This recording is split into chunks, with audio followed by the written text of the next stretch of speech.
Vamos mudar o esquema. Agora vou seguir pouco o texto e enfatizar o que eu acho que tem que ser enfatizado.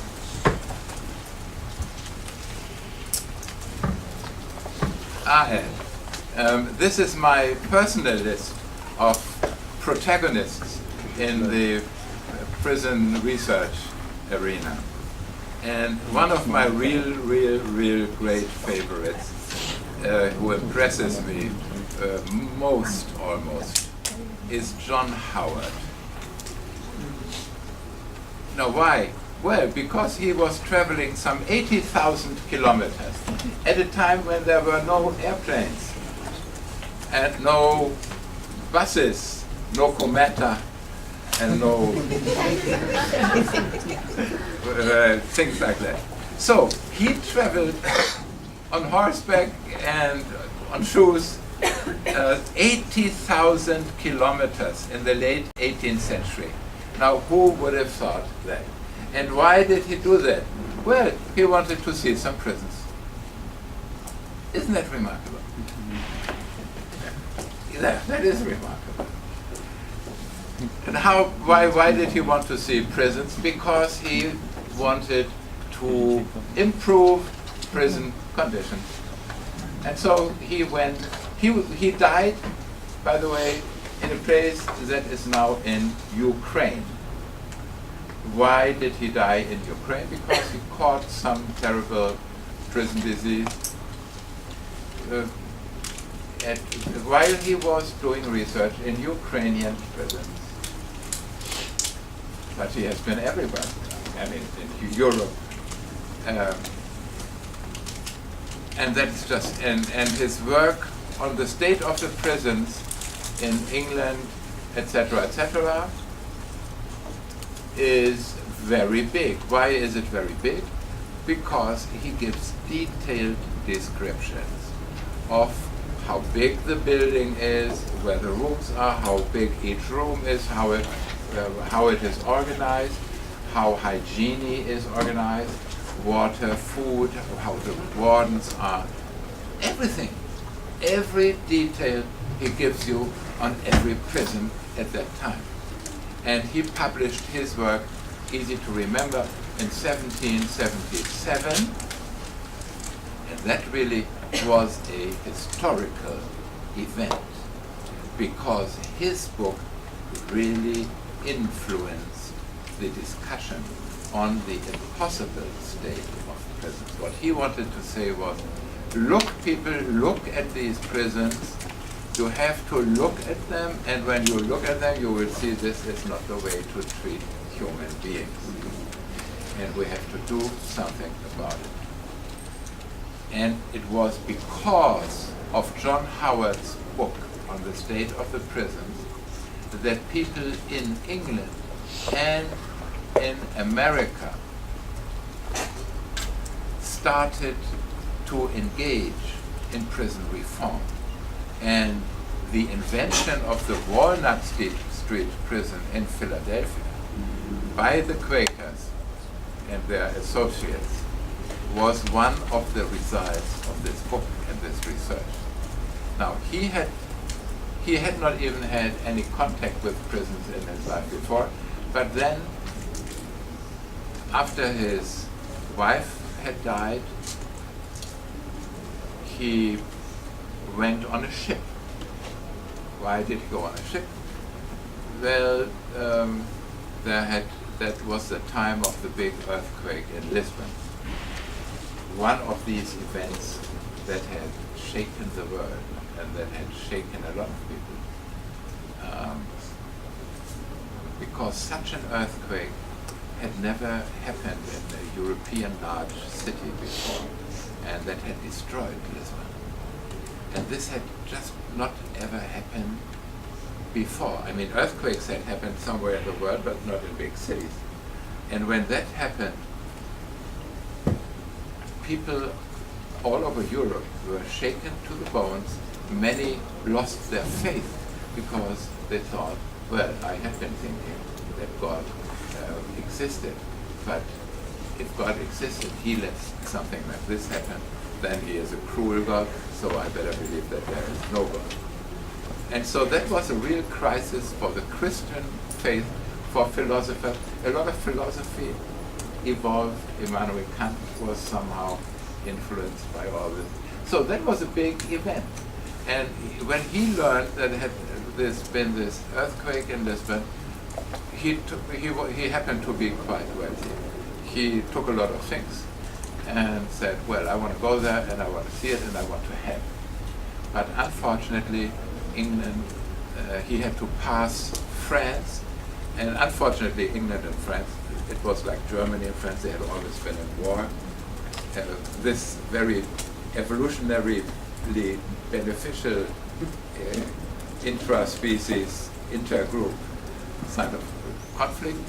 So he was captured, the whole ship was captured, and he was brought to the fortress in Paris, and then they took him to another prison, and he spent some time in prison. And that is sometimes a good condition for people to become prison reformers.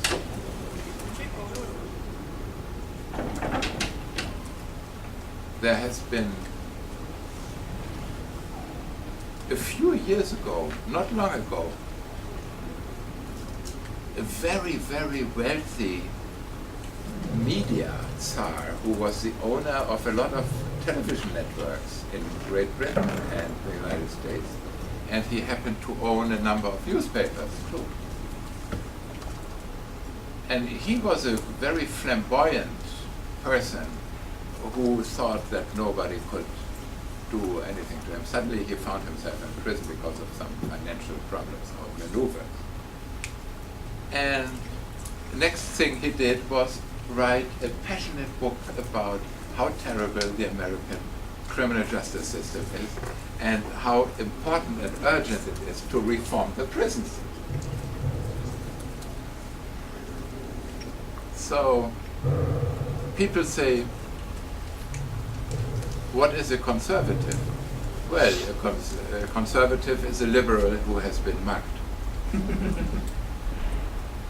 And you could say,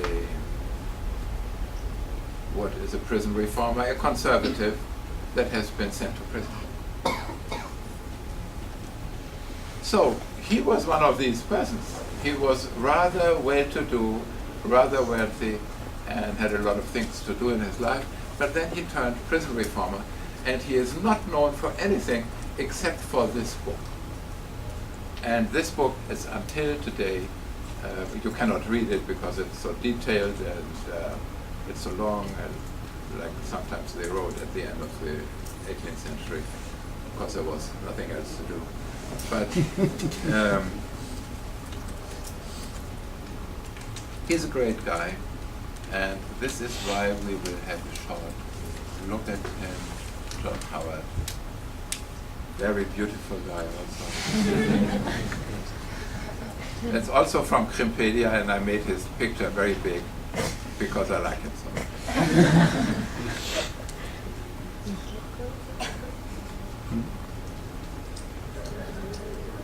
His prison travels.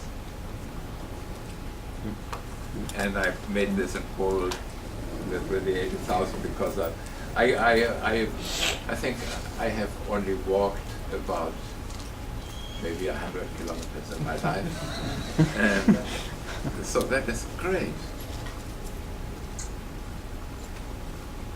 Yeah, we have an English version and we have a little different German version. In the Howard League they have the map exactly where he went. Ah, do they? Yeah, the Howard League from the Reform. Yeah. They have like historical session. They Yeah. have like exactly the first and the second. Oh yeah, great, fantastic. Yeah, there is the Howard League for Penal Reform that is doing penal reform in his name, no wonder, because of his book. And there is, yeah, he's also done research on the principal lazarettos in Europe, hospitals, military hospitals, etc. So incredible. All right. Well, I can tell you, once I was in London, and I was invited by, maybe at least there was a meeting in Westminster in the Parliamentary building, and so I had a chance to talk about crime and things like that in the Parliament there, and the group with some people from the House of Lords and some people from the other house. And in that context, I applied for membership, and you can have different memberships in the Howard League of Penal Reform. And I said, well, I want life membership. But I was very young at that time, and they agreed, which would mean I would get, for all my life, I would get a free copy of their journal, which was quite nice, especially when you're young and have some time to go. It's a cheap subscription in a way. It's subsidized. Yeah, but they stopped sending. Really? Yeah. But I never asked. There should be proof of living. Yeah, maybe that's what lacking. Okay, John Howard. Now you know how much I like him. Frank Tannenbaum is a big competitor because I also like him. And he was also an ex-prisoner. How did he become a prisoner? Well, he was fleeing, when he was something like 2 years old, with his family, fleeing from Russia, or White Russia, because of the anti-Semitic pogroms. Like very many people, immigrants to the United States, they were fleeing from the violence that they had to endure in Eastern Europe. And the whole family came. Soon he fled from his family and to an uncle in New York City. And there he was in a bad neighborhood, which was very close to the modern school that was being established by Emma Goldman and her friend Bergman. The modern school was an atheistic, anarchistic modern school after the educational theory of Francisco Ferrer in Spain, who later was killed because he was so liberal and did not believe neither in kings nor in gods nor in saints. And that is very bad, at least was very bad in Spain at that time. And Emma Goldman, a famous anarchist, she was in New York City, and she had this modern school, and he was one of the good students there, and very good students. And when he was 18, he was already a leader of a group of unemployed people and of poor workers. He had become an anarchist agitator in New York City, and very few people know that he was somehow the first inventor of Occupy Wall Street, because his idea was, I go with my group of unemployed, hungry, homeless people, sin teto, sin nada. And what do? We go over the rich streets, the Fifth Avenue, we go over Broadway, and they were going exactly these streets, and then they would march and they would have their signs, we want shelter, we want food. And then they would go to these churches and they would ask for food and shelter in the churches. And most of the time the churches would give them something and say, oh, don't show your signs, cardboard signs so high, etc. But then they would get some food and shelter. But they also went to the churches where only the rich people went, a Broadway church, and occupied a Broadway church. And that turned out not so well. The police came, and I think it was his 18th birthday. He was arrested, and he was sentenced to prison. But he had a good show in court, and gave a good speech, and a reporter of the New York Times was present, and wrote what he was saying. And he said, well, you're going to send me for prison. or all my colleagues for prison because they just talk about their human rights and you just don't want to give them their human rights. So sort of like propaganda sort of thing, but very well phrased. He must have learned a lot at the modern school. And he went to prison for 1 year on Roosevelt Island, which at that time had still another name. And I have visited all these places in honor of Frank Tannenbaum. And after a year he came out, and already after he had been sentenced, a rich lady from Manhattan, she had said, well, I've read this article and I've read what this young brave man has said in court as a defense, and I would like you, after your prison sentence, you can come to me. And she somehow gave him her address, or had somebody to give him her address. And indeed, they got in contact after his prison sentence, and she said, what do you want to do, young man, in your future life? And he said, well, I don't know, etc. And then he was accepted at Columbia University, well, at some university. And he got a scholarship from this rich lady, and so he was an ex-convict who was a good student. He was a fantastic school student. And then around 1922, everything was very fast. He wrote a book about prison wall shadows, and a little later he was a professor of criminology. He became a professor of criminology, but not for a long time, because in Mexico there was revolutionary stuff going on, and he was fascinated by that revolution. So he went to Mexico, talked with the president and with all sorts of revolutionaries, and he became what the New York Times called a Mexicologist. He was only a short time a criminologist, and then he became professor of Latin American studies and Mexico studies.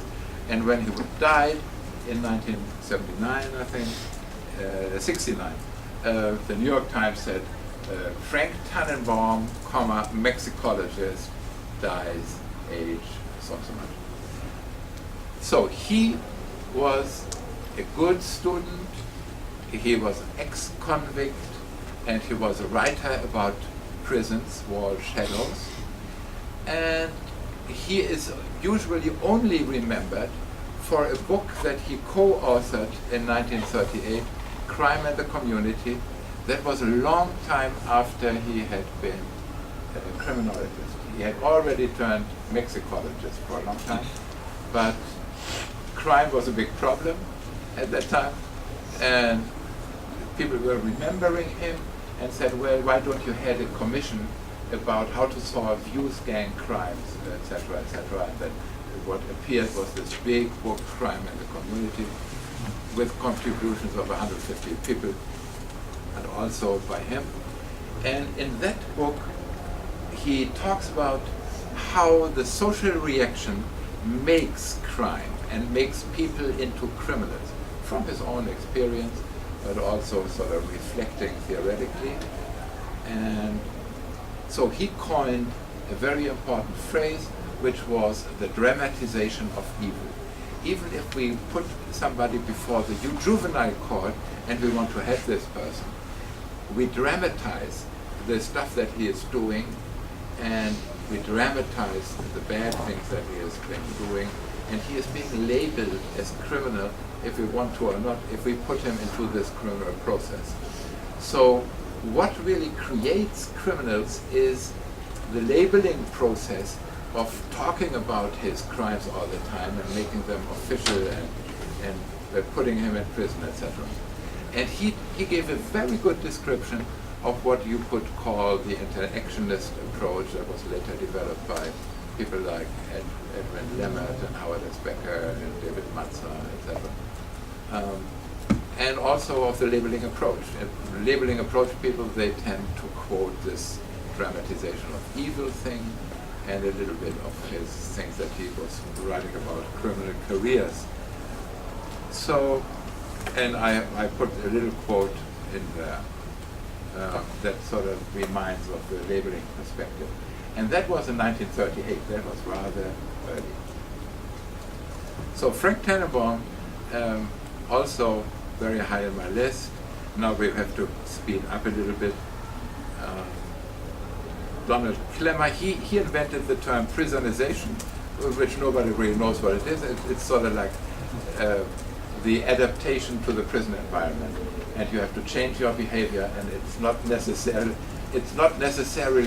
the behavior that you need when you come out of prison. It's the behavior that you need when you're in prison. So the prisonization process is nothing that should be aspired to happen, but it happens. And it's one of the negative things that happen in prison.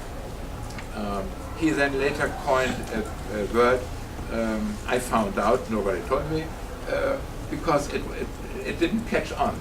He said, well, we have to stop the prisonization process. We have to make prisons in a way that people are being corrected in the prison, and they have to adapt to a situation in a good way. So we have to create a good situation so they can adapt to a good situation, and that what I will call that correctionalization instead of prisonization. But nobody listened, and so nobody knows that this word exists. And as a matter of fact, I don't think very much correctionalization is happening. I don't know. Okay, Gresham Sykes, one of the first very good empirical, qualitative, modern style prison research things, study of a maximum security prison, society of captives. He was one of the first ones who let academic people know how prisons are being run, and that prisoners have an important role in running the prison. Now in Brazil, everybody knows that. And Sacha Dark, he has been writing about it also, and so people in Europe start knowing it too. James Jacobs, a very interesting guy. He's a little different from all the other ones. He's no anarchist. He's more conservative. But what he does in criminology, well, it's certainly not called critical criminology, but it's very solid and sometimes very surprising. And so I put his Stateville thing also. Peter Spierenburg, he tells us that much of what Foucault has been saying is not correct. Historically, historians are a little envious of Foucault, as we know, and they tend to correct him all the time. So, well, from a historic point of view, you are not a professional historian, etc. And he's also one of those, but he has really good points sometimes. And he's from Holland, and he's part of the Norbert Elias Foundation, and yeah, and he says, well, this idea with the birth of the prison, as Foucault describes, it's not quite, it's a little ideal type, sort of like, and historians don't like ideal types. They just want to know they want to know what happened.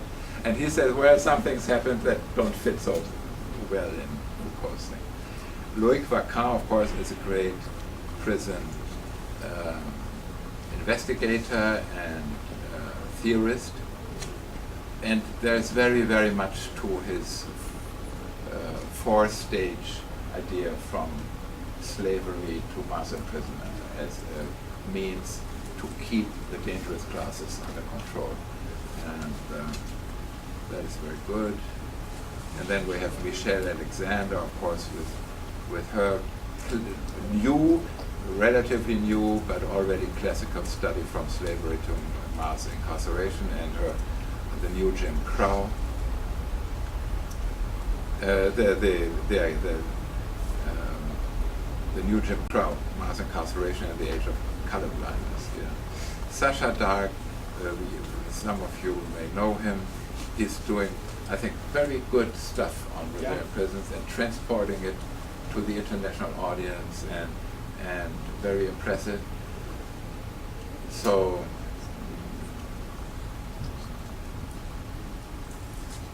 he's also been cited in my favorite article by Fernanda Mena in the Folia, de São Paulo. David Scott, senior lecturer at the Open University. He is a very critical person as far as prisons are concerned, and he has just published Against Imprisonment, not only imprisonment question mark, etc., but against imprisonment, and he will be one of the co-authors of a book that will appear shortly, hopefully this year, with contributions by Ricardo also, and a few colleagues from Italy and other places, which will be called No Prison. Okay.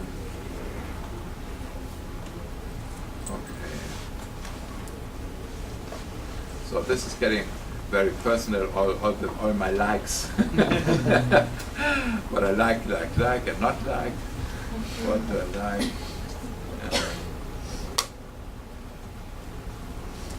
The Association for the Prevention of Torture, they're good people. The Global Prisons Research Network. The incarceration rate by country, of course, they're not good people, but it's like yesterday, the homicide list.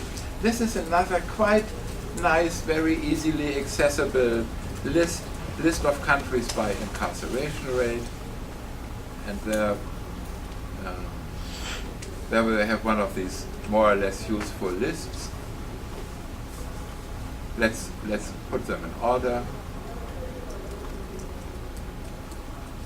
Now, 16 per 100,000 population in the Central African Republic. That's quite decent. 16 people per 100,000 in prison. Then we have a part of Denmark, the Faroe Islands. They are known in Europe. They are known because they have their own football team, and they are fun to play because there are only few people on this island. And in the qualification for the European Championship, you have a good chance when you're in the group of the Faroe to have a 10-0 result. Well, that always helps a little.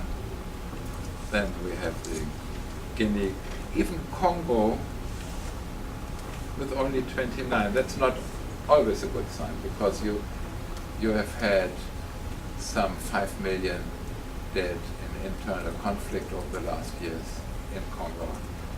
So they don't always bother to put you in prison. And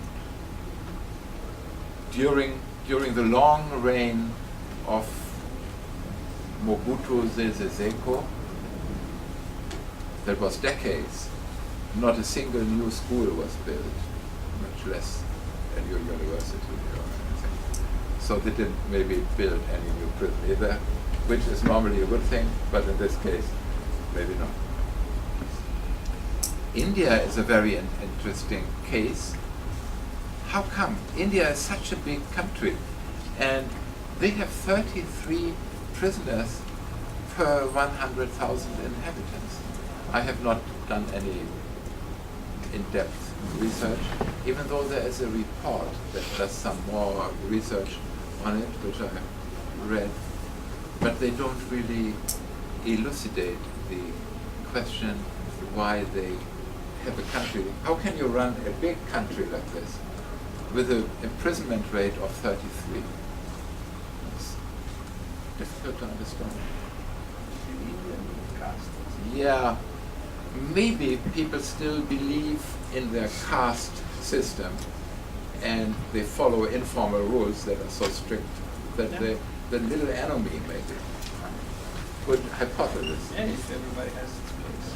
Yeah, and everybody believes, well, this is my place, this is where I belong. We have social conformists. Yeah. So there are these countries that have surprisingly little rates. As a matter of fact, in the 1970s, Holland, the Netherlands, they had a rate of 15. Now let's see where the Netherlands are today. We will find them somewhere.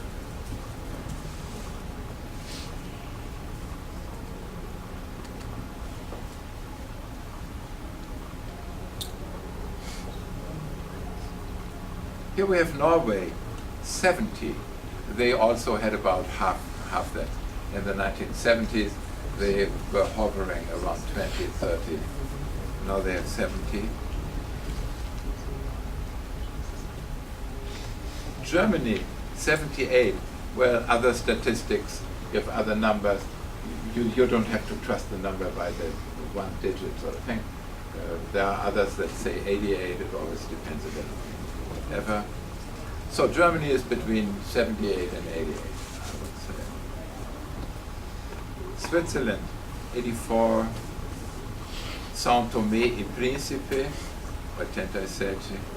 Vanuatu, one of my favorite countries, but it's slowly drowning in the Pacific Ocean, 87. But they're trying to build the island a little higher. They take old tires and concrete and things, and so they might still be visitable in the next years.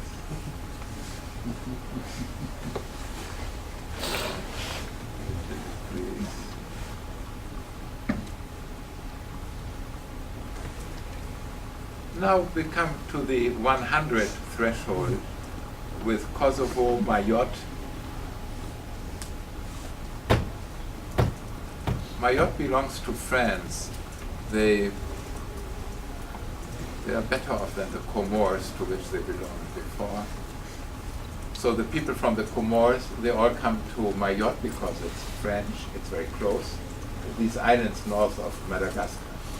And so the people from the independent Comores, who have their own money and their own poverty, they come to Mayotte, which have the euro, and they're subsidized, and they're part of France, and they're very close, and they just split because some wanted to be independent and some not. And when you want to be independent, you're punished. And now all these Comore people come to Mayotte, and there they are in prison. And this is why the Comores, they have a rate very low, as we have seen, and Mayotte has a low rate of 100. But it's Comores people who are not so much liked because they're so poor. Haiti has, I've seen a documentary about Haiti prisons. We don't have the time to show it, but that's impressive. That's a reporter who goes into a prison in Haiti, and he talks with different people, with a lot of people. And a lot of people say, well, I'm on pre-trial here. And they have a very high pre-trial rate in prison. Now, this is not uncommon in many countries, but there are very many. There are countries in which 80% of the people are pre-trial detainees. And then there are people who have been absolved. They have had their trial. And the judge said, you're innocent. But then it takes a while, it can take a year, until this decision is being implemented, because you're sitting in prison and the judge is sitting somewhere else. And the judge has to write, and the judges don't always write in the very evening that they give the sentence, and their employees are not always there to write. So things can get lost, and maybe there's a signature lacking. And he found people who really had been absolved a year ago, and they were still in prison. And he said, well, let me try. I'm a reporter, but I will work with an international organization. We'll try to get you out. And well, that took a long time, but then it did work. And you can see the Minister of Justice or somebody very important signing a document. Of course, there were all sorts of cameras and so on. So, but the other people, they were all staying there. It was only that they got out this guy. This is a very impressive document.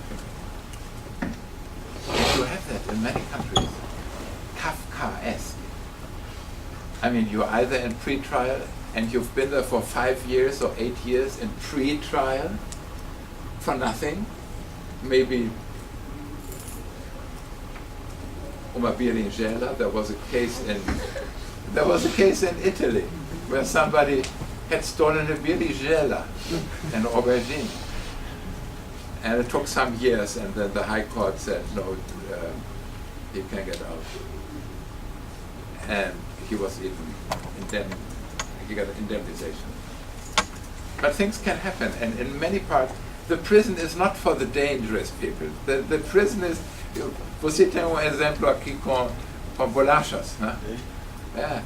Então, pode acontecer em todo que é país. So, okay, I'm losing myself in Haiti, Hawaii, Naoaki.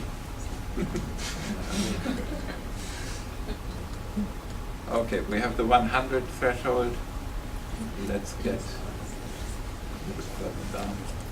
Well, so one can study a whole lot of things. It's a very inspiring list. And then finally, you remember we have had 18 in the beginning of the list. Now we come to Guam, United States, a little island, 469. Cuba, a bigger island, which does not belong completely to the United States yet, 510.